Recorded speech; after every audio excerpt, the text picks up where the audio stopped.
We are out here on Woodpecker Mountain on the YZ450F with the Timber Sled Aero Pro. And this is another episode segment of Cooking with SnowBikes.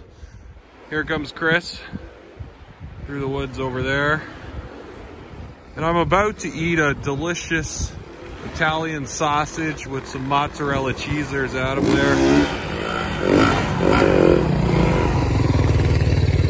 So here we go.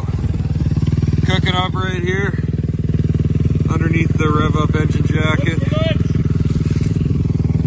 It's my delicious Italian sausage. Mozzarella. It's been cooking for about an hour here on the header pipe. Give her unwrap. Let's see what I've got.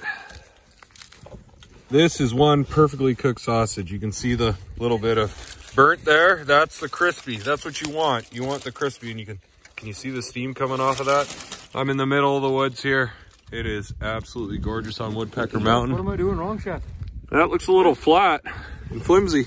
This is just crispy. I can't wait to eat it. Thanks for watching. Cooking with Jeff and SnowBikes in the middle of the woods, and Adam and Chris. We won't talk about what happened to the other three snowbikers. Soggy. Soggy, very soggy.